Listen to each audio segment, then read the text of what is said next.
একটু ভেতরটা না কাঁদে, তাহলে তো বলবো যে তোমরা নিশ্চয়ই মৃত্যু ভয় পাও না, তোমাদের মতো মৃত্যু হবে না। এটা কেমন কথা যে একটা মানুষের এইভাবে দেখার পরেও আমি আমার রিক্সাটার মানে তাকে তুলে নিয়ে একটু এগিয়ে দিচ্ছি না বা করে দিচ্ছি না।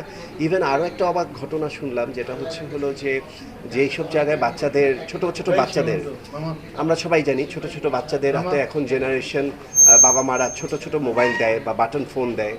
আবার কোনো কোনো ছোট ছোট বাচ্চার হাতে ঘড়ি, আবার কোনো কোনো বাচ্চার কি বলে কানে ইয়াররিংস ছিল, একটু টুকটাক গোল্ড বা যতটুকু একটু বাচ্চাদের জন্য বাবা মারা শখ করে দেয় বা পড়ায়।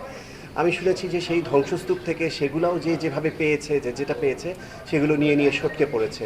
তাহলে বলেন আসলে হিউম্যানিটি আজকে কোথায় গিয়ে দাঁড়িয়েছে? আমরা আসলে কার কাছে বিচার করব, কোথায় বিচার করব, কার কথা দিয়ে কোথায় লিখব?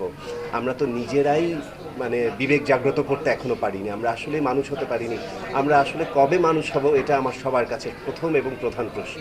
আমরা মানুষ হব কবে? আমাদের আসলে মানে কেন আসলে দুনিয়াটায় যতদিন যাচ্ছে মায়া দয়া উঠে যাচ্ছে। এই অ্যাক্সিডেন্টটা অনেক কিছু আরও শিখিয়ে দিয়ে গেল, যেটা এক্সপেরিয়েন্স বা যেটার রেজাল্ট ফলাফল যা দেখতে পাচ্ছি সেটা ভীষণ ভয়ঙ্কর, এই মৃত্যুর চেয়েও বেশি ভয়ঙ্কর। আরেকটা বিষয় দেখবেন যে আমরা বাংলাদেশের মানুষ সত্য বললে সিসিটিভির ফুটেজ ওদের আর এই যে মানে সাথে সাথে মানে কে কার আগে কে আপলোড করবে, কার আগে কে পোস্ট যে কন্টেন্ট নিয়ে ছাড়বে, এবং একটা উল্টাপাল্টা তথ্য কালেক্ট করে বা নিজের মন গড়া একটা কথা দিয়ে পোস্ট করে দেয়, এবং সেগুলো নিয়েও একটা রকমের ঝামেলা, এবং সেগুলোর পরবর্তীও আরও অনেক ঝামেলা। এই ঝামেলাগুলো সোশ্যাল মিডিয়াতে আরও বেশি মানুষকে বেশি ফ্রাস্ট্রেটেড করে ফেলে, ডিপ্রেস করে ফেলে।